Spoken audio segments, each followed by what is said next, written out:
Welcome to BPSC maker. दोस्तों आज है 26 दिसंबर 2021 और 26 दिसंबर 2021 से संबंधित बिहार करंट अफेयर्स और साथ ही राष्ट्रीय और अंतर्राष्ट्रीय घटनाओं से करंट अफेयर्स के जितने भी प्रश्न बनेंगे उन सभी प्रश्नों को विश्लेषण सहित मैं आपको इस वीडियो में बताऊंगा। लेकिन उससे पहले जो पिछले वीडियो में मैंने आपसे प्रश्न पूछा था उसे देख लेते हैं। तो पिछले वीडियो का हमारा प्रश्न था कि हाल ही में हुए बिहार राज्य बॉडी बिल्डर प्रतियोगिता में बिहार शरीफ के किस व्यक्ति ने चैंपियंस ऑफ चैंपियन का खिताब जीता है। कंप्लीट जानकारी यहां मैंने आपको दिया था और आपको बताया था इसका राइट आंसर होगा हमारा ऑप्शन नंबर डी, यानी कि सोनू कुमार, जो कि बिहार शरीफ के रहने वाले हैं और इन्होंने इस प्रतियोगिता में यानी कि बिहार राज्य बॉडी बिल्डर प्रतियोगिता में चैंपियंस ऑफ चैंपियन का खिताब अपना नाम किया है। और यहाँ पर यह ध्यान रखिए, ये जो प्रतियोगिता है ये बिहार के रोहतास के सासाराम में आयोजित हुआ था। ये जानकारी यहाँ से आपको ध्यान रखना है। और यहाँ पे और भी कई सारे फैक्ट थे इस प्रश्न से रिलेटेड, वो सारी जानकारी मैंने आपको दिया था। और कोशिश कीजिए कि जो भी प्रश्न आप लोगों से वीडियो में पूछा जाता है उन सभी प्रश्नों को आप वहां पर विश्लेषण सहित एकदम से कमेंट बॉक्स में लिखें। और यहाँ पर यह ध्यान रखें, जो लोग बिहार में आयोजित होने वाले किसी भी प्रतियोगी परीक्षा की तैयारी में लगे हैं तो इस वाले पीडीएफ को आप लोग जरूर डाउनलोड कीजिए। इसका लिंक इस वीडियो के डिस्क्रिप्शन में दिया गया है।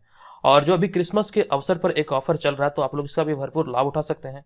हमारे बीपीएससी मेकर ऐप पर जितने भी कोर्स क्रिएट हैं, जितने भी हमारे स्टडी मटेरियल है, वो सभी का आप लोग लाभ उठा सकते हैं। ये ऑफर 25 दिसंबर 2021 से 3 जनवरी 2022 तक वैध है। और ऑफर पीरियड के दौरान यहाँ पर आपको सभी चीजें 1 वर्ष की वैधता के साथ 299 रुपये में आपको मिल रहा है। यानी कि यहाँ पर 299 रुपये में आपको प्रीवियस जितने भी मटेरियल ऐप पर अपलोड है वो सारे मिलेंगे। और साथ साथ जब आप यहाँ पर मेंबरशिप लेंगे तब से आपको आगामी 1 वर्ष तक यहाँ पर मटेरियल मिलता रहेगा। चाहे आप 67वीं या फिर 68वीं बीपीएससी की तैयारी में लगे तो यहाँ से आप इसमें ज्वाइन कर सकते हैं। ठीक है, इस चीज का ध्यान रखें। यहाँ पर ऑनलाइन टेस्ट मिलेगा आपको बीपीएससी और सीडीपीओ एग्जाम के लिए, जो कि यहाँ पर आपको 50+ प्रैक्टिस सेट मिलेगा। और साथ साथ जो हमारे और भी स्टडी मटेरियल है जो कि आप यहाँ पर सभी को देख रहे हैं, ये सभी आपको वहां पर बीपीएससी मेकर ऐप पर मिल जाएगा। इसमें कुछ आपको क्विज फॉर्मेट में है, कुछ ऑनलाइन टेस्ट है और साथ साथ जो हमारे नोट्स वगैरह है बीपीएससी मेकर का, वो सारा का सारा ऐप पर आपको मिलेगा। तो जल्दी से इसमें आप लोग रजिस्टर कर लीजिए इस ऑफर पीरियड के दौरान। अब यहाँ पर हम चलते हैं आज के पहले प्रश्न पे। तो यहाँ पर आज का हमारा पहला प्रश्न है कि हाल ही में बिहार के किस जिले में सरकार ने मैग्नेटाइट और ग्लूकोनाइट की खोज की अनुमति दी है। इस प्रश्न का हमारा right answer option number C और डी, यानी कि जमुई और रोहतास इस प्रश्न का राइट आंसर होगा। और यहाँ पे अगर हम बात करें बीपीएससी के दृष्टिकोण से तो यहाँ पर ऑप्शन नंबर ई को भी आप देख रहे हैं, तो इसके आधार पर हम चुनेंगे ऑप्शन नंबर ई को, क्योंकि यहाँ पर एक से अधिक विकल्प इस प्रश्न का राइट है। ठीक है, तो ऑप्शन नंबर ई यहाँ पर इस प्रश्न का सही उत्तर होगा।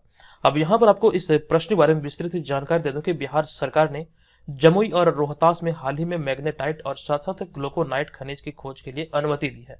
ये आपको यहाँ से ध्यान रखना है। और देखिए यहाँ पे हमने अगले पॉइंट में इसकी चर्चा की कि हाल ही में जमुई जिले में मैग्नेटाइट खनिज का पता चला, जिसकी कीमत लगभग 6000 करोड़ रुपये आंकी गई है। और साथ साथ वहीं रोहतास जिले में ग्लूकोनाइट खनिज का पता चला, जिसकी कीमत लगभग 8594 करोड़ रुपये आंकी गई है। अब यहाँ पर अगले पॉइंट में ऐसी ही एक जानकारी मैंने ऐड किया, हालांकि ये मैं आपको बता चुका हूँ। ये पॉइंट है कि हाल ही में भारत सरकार ने जमुई में यानी कि बिहार के जमुई में भारत का सबसे बड़ी स्वर्ण खदान की पुष्टि की है, जो लगभग संपूर्ण भारत की 44% है। यानी कि भारत में जितने भी स्वर्ण खदान है उनमें से अकेला कह सकते हैं 44% जो हिस्सेदारी है वो जमुई जिला यानी कि बिहार की है। यहाँ पे आपको ध्यान रखना, 15 नवंबर 2000 ईस्वी के बाद जब झारखंड बिहार का बंटवारा हुआ था तो लगभग कह सकते हैं 80% से भी ज्यादा खनिज संसाधन ये झारखंड के क्षेत्र में चले गया था। लेकिन हाल ही के दिनों में जो मतलब कह सकते हैं यहाँ पर बहुत सारी चीजें निकलकर सामने आई है कि बिहार में कई जगहों पर ये खनिज संसाधन होने की पुष्टि की गई है।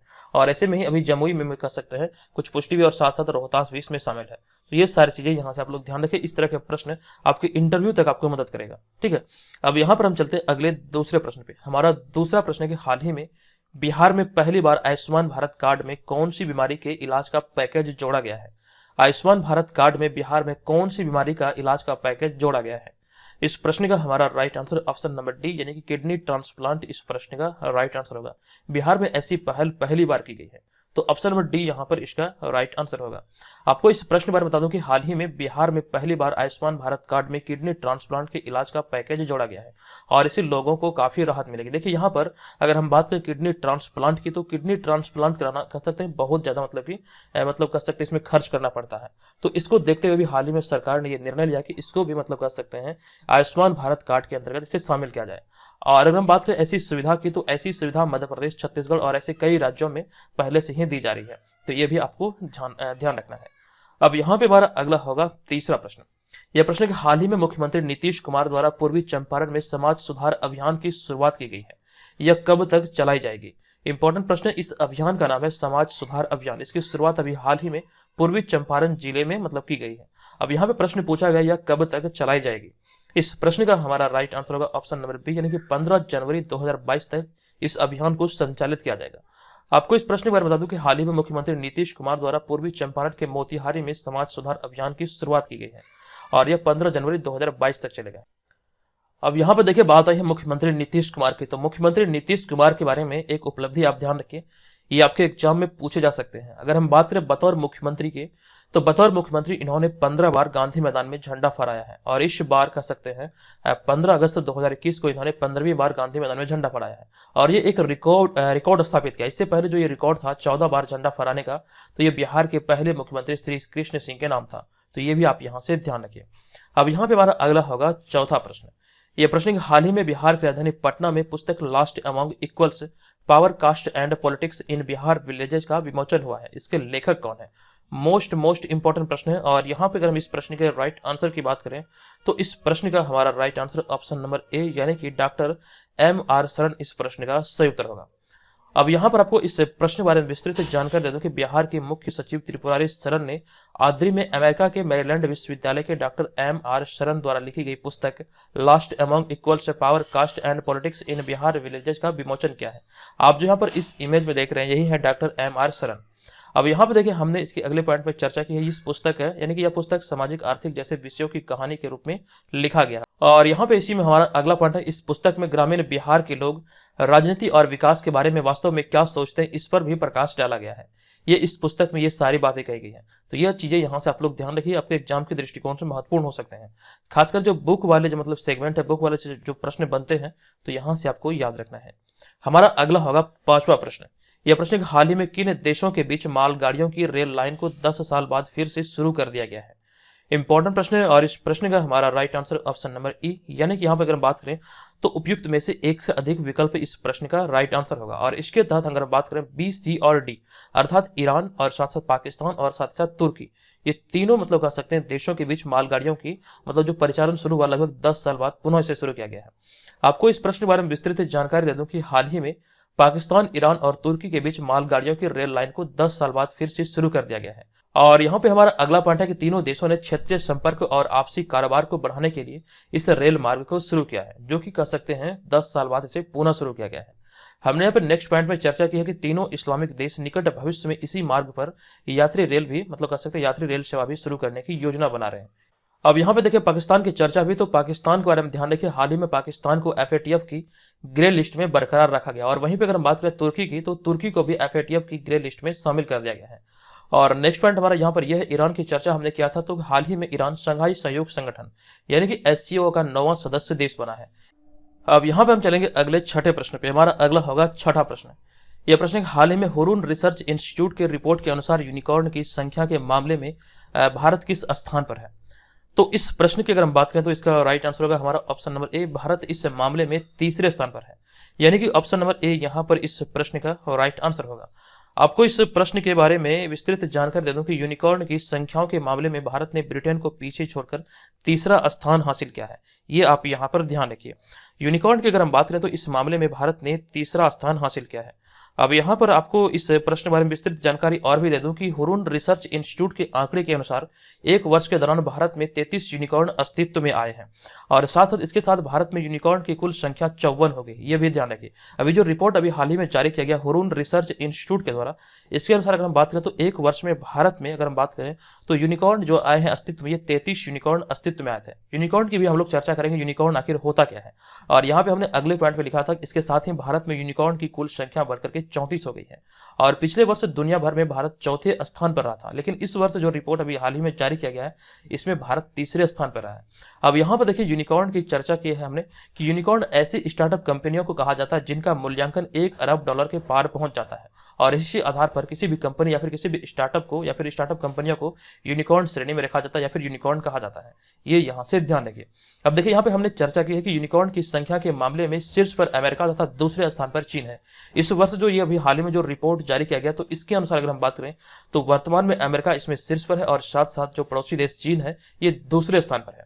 अब यहाँ पर इसी में हमने अगले पॉइंट में लिखा कि दुनिया भर में यूनिकॉर्न की कुल संख्या में सिर्फ अमेरिका और चीन की जो हिस्सेदारी है ये लगभग कह सकते हैं 74% हिस्सेदारी है।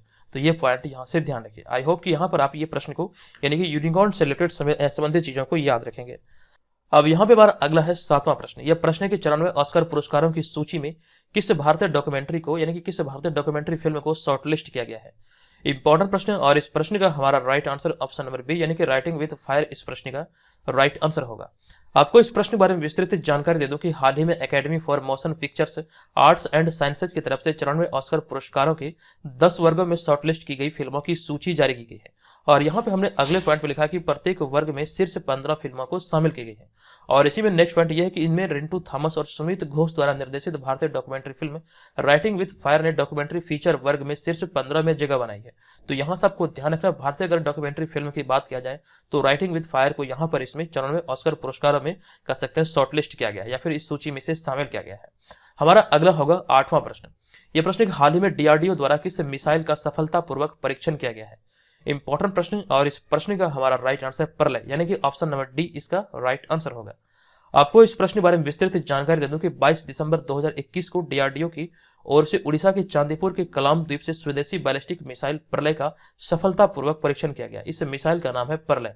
ये आप यहाँ से ध्यान रखिए, इसका जो परीक्षण अभी हाल ही में हुआ है ये उड़ीसा के चांदीपुर से किया गया है। ठीक है, अब यहाँ पर हमने इस मिसाइल की कुछ पॉइंट है उनको यहाँ पर ऐड किया है कि सतह से सतह पर मार करने वाली यह कम दूरी की प्रलय मिसाइल करीब 500 किलोमीटर तक प्रहार करने की ताकत रखती है और 5 टन वजनी यह मिसाइल अपने साथ 1000 किलोग्राम तक विस्फोटक ढोने में सक्षम है। और साथ साथ यहाँ पर हमने नेक्स्ट पॉइंट में यह लिखा कि इस मिसाइल को इस तरीके से बनाया गया है यह दूसरे शॉर्ट रेंज बैलिस्टिक मिसाइल की तुलना में ज्यादा घातक है। और यहाँ पर हमने एक इंपॉर्टेंट पॉइंट ये ऐड कर दिया कि यह प्रलय मिसाइल का दूसरा परीक्षण था। करीब 2 वर्ष पूर्व भी इसका परीक्षण किया गया था, लेकिन अभी हाल ही में इसका यह दूसरा परीक्षण जो हुआ ये उड़ीसा के चांदीपुर के कलाम द्वीप से हुआ है। अब यहाँ पे हमारा अगला होगा 9वां प्रश्न। यह प्रश्न हाल ही में दास्तां ए योगी पुस्तक का विमोचन किया गया है। यह पुस्तक किसके द्वारा लिखी गई है। इंपॉर्टेंट प्रश्न और इस प्रश्न का सही उत्तर है हमारा ऑप्शन नंबर ए यानी कि शांतनु गुप्ता इसका राइट आंसर होगा। आपको इस प्रश्न के बारे में विस्तृत जानकारी दे दूं कि दास्तां ए योगी पुस्तक अंग्रेजी में शांतनु गुप्ता ने लिखी है और इस पुस्तक में उत्तर प्रदेश के मुख्यमंत्री योगी आदित्यनाथ के जीवन, दर्शन, राजनीति समेत अन्य पहलुओं के बारे में बताया गया है। आपको यह ध्यान रखना, इस पुस्तक का नाम है दास्तां ए योगी और यह पुस्तक अंग्रेजी भाषा में शांतनु गुप्ता के द्वारा लिखा गया है और इस पुस्तक का उर्दू में अनुवाद किया गया है। यहाँ पर आप इस पॉइंट में देख सकते हैं, यहाँ से आपके प्रश्न बन सकते हैं। इस पुस्तक का उर्दू अनुवाद जो किया गया है डॉक्टर इमरान चौधरी ने किया है। और उत्तर प्रदेश की चर्चा हुई तो उत्तर प्रदेश में भारत का पहला मेगा लेदर पार्क खोलने की घोषणा की गई है। ये पॉइंट यहाँ से आप लोग ध्यान रखिए। हमारा अगला होगा 10वां प्रश्न। यह प्रश्न कि हाल ही में रामानुजम पुरस्कार किसे मिला है। इस प्रश्न का हमारा right answer option number C यानी कि नीना गुप्ता इस प्रश्न का राइट आंसर होगा। यह भी प्रश्न बहुत इंपॉर्टेंट है। आपको इस प्रश्न के बारे में विस्तृत जानकारी दे दूं कि हाल ही में इंडियन स्टैटिस्टिकल इंस्टीट्यूट कोलकाता के मैथ के प्रोफेसर नीना गुप्ता को गणित के क्षेत्र में सबसे प्रतिष्ठित पुरस्कारों में से एक रामानुजन पुरस्कार मिला है। आप जो यहाँ पर इस इमेज में देख रहे हैं यही है नीना गुप्ता। अब यहाँ पर इस पुरस्कार के बारे में हमने डिटेल में कुछ और चीजों को लिखा है कि इस पुरस्कार का जो पूरा टाइटल या फिर पूरा जो नाम है यह है Ramanujan prize for young mathematician और प्रोफेसर नीना गुप्ता यह सम्मान पाने वाले तीसरी महिला है। ये आपको ध्यान रखना है। वहीं पर अगर हम बात करें तो अब तक 4 भारतीयों को यह पुरस्कार मिल चुका है, लेकिन यहाँ पर आपको यह ध्यान रखना है यह पुरस्कार पाने वाली यह तीसरी महिला है। हमने यहाँ पे अगले पॉइंट में लिखा गणित के क्षेत्र में रामानुजम पुरस्कार की गिनती दुनिया के सबसे प्रतिष्ठित पुरस्कारों में होती है। अब यहाँ पे अगर हम बात करें महान गणितज्ञ श्रीनिवास रामानुजन की तो हमने अगले पॉइंट में लिखा कि महान भारतीय गणितज्ञ श्रीनिवास रामानुजन की स्मृति में वर्ष 2005 में इस पुरस्कार की शुरुआत हुई थी। और साथ साथ कल वाले वीडियो में मैंने आपको एक प्रश्न बताया था कि गणित दिवस कब मनाया जाता है, तो उसी चीज को यहाँ पर हमने एकदम से विस्तार से पुनः लिख दिया कि श्रीनिवास रामानुजन की स्मृति में प्रत्येक वर्ष 22 दिसंबर को राष्ट्रीय गणित दिवस के रूप में भी मनाया जाता है। ये जानकारी यहाँ से ध्यान रखिए। अब यहाँ पे हमारा अगला है 11वां प्रश्न। यह प्रश्न कि हाल ही में किस राज्य सरकार ने ट्रांसजेंडरों के लिए पुलिस में आरक्षण की घोषणा की है। इस प्रश्न का सही उत्तर है ऑप्शन नंबर बी यानी कि कर्नाटक इस प्रश्न का राइट आंसर होगा। आपको इस प्रश्न के बारे में विस्तृत जानकारी दे दूं कि कर्नाटक सरकार ने राज्य पुलिस भर्ती में ट्रांसजेंडर उम्मीदवारों के लिए आरक्षण देने की घोषणा की है और ऐसा पहली बार हो रहा है कि देश के किसी राज्य में पुलिस में भर्ती के लिए ट्रांसजेंडर आवेदन कर सकेंगे। ऐसी घोषणा भी हाल ही में मतलब कर सकते हैं कर्नाटक सरकार के द्वारा किया गया है। बात है यहाँ पर कर्नाटक की, तो कर्नाटक के बारे में हमने कुछ पॉइंट को लिखा है कि दुनिया का सबसे लंबा रेलवे प्लेटफॉर्म कर्नाटक के हुबली में स्थापित किया गया है और हाल ही में जारी राज्य ऊर्जा दक्षता सूचकांक में कर्नाटक शीर्ष स्थान पर रहा। और भारत का पहला चंदन संग्रहालय कर्नाटक में ही स्थापित किया गया है। तो ये सारे रिलेटेड फैक्ट्स यहाँ से आप लोग अपनी कॉपी में नोट कर लीजिए। अगर आप लोग इसे नोट नहीं कर सकते, बीपीएससी मेकर ऐप के थ्रू ये सारे नोट्स आप यहाँ पर डेली बेसिस पे प्राप्त कर सकते हैं। अब यहाँ पे हमारा अगला है 12वां प्रश्न। ये प्रश्न हाल ही में किस राज्य सरकार ने 25 दिसंबर 2021 से फ्री स्मार्टफोन योजना शुरू करने की घोषणा की है? इस प्रश्न का हमारा right answer option number A यानी कि उत्तर प्रदेश इसका सही उत्तर होगा। आपको इस प्रश्न के बारे में विस्तृत जानकारी दे दूं कि उत्तर प्रदेश में योगी आदित्यनाथ सरकार 25 दिसंबर को महत्वाकांक्षी मुफ्त स्मार्टफोन योजना शुरू करने के लिए तैयार है और इस योजना के तहत राज्य सरकार स्नातक और उससे ऊपर के अंतिम वर्षों के छात्र को स्मार्टफोन और टैबलेट वितरित करेगी और इसके लिए उम्मीदवार की पारिवारिक आय 2 लाख रुपये प्रति वर्ष से अधिक नहीं होनी चाहिए। ये इसमें कंडीशन लगाया गया है। और इसमें हमारा अगला पॉइंट है कि उम्मीदवार एक छात्र और साथ साथ उत्तर प्रदेश का निवासी होना अनिवार्य है। और नेक्स्ट पॉइंट हमने यहाँ पर उत्तर प्रदेश की चर्चा में लिखा है कि वीडियो कॉन्फ्रेंसिंग के माध्यम से मुकदमों की सुनवाई करने वाला भारत का पहला राज्य है उत्तर प्रदेश। ये भी जानकारी यहाँ से ध्यान रखें। अब यहाँ पर हम चलते हैं आगे और आपको बता दूं कि बीपीएससी मेकर करंट अफेयर्स का जो बुक मार्केट में लॉन्च हुआ, आप लोग इसे परचेज कर सकते हैं। आप लोग इसे अमेजन और फ्लिपकार्ट से भी परचेज कर सकते हैं। दोनों का लिंक इस वीडियो के डिस्क्रिप्शन में है। अब यहाँ पे आज का हमारा पहला प्रश्न है कि हाल ही में मुख्यमंत्री नीतीश कुमार ने बिहार के किस पर्यटन स्थल पर बोट सफारी का उद्घाटन किया है? कंप्लीट जानकारी यहाँ से मैंने आपको दिया है। बताइए इस प्रश्न का राइट आंसर क्या होगा, ठीक है। और जो लोग ऑनलाइन टेस्ट सीरीज में भाग लेना चाहते हैं और साथ जो 68वीं बीपीएससी की तैयारी में लगे हैं, तो बीपीएससी मेकर ऐप पर यहाँ पर आप लोग हमारे मटेरियल के साथ चीजों को बेहतर तरीके से तैयार कर सकते हैं। और यहाँ पर यह ध्यान रखें जो ऑफर चल रहा है तो आप लोग इसका भी लाभ उठा सकते हैं। ये ऑफर 25 दिसंबर 2021 से 3 जनवरी 2022 तक वैलिड है। तो आप लोग अपनी सुविधा के अनुसार इसे देखते हुए इसे ज्वाइन कर सकते हैं। तो दोस्तों आज की इस वीडियो में इतना ही। मिलेंगे नेक्स्ट वीडियो में, तब तक के लिए धन्यवाद। जय हिंद।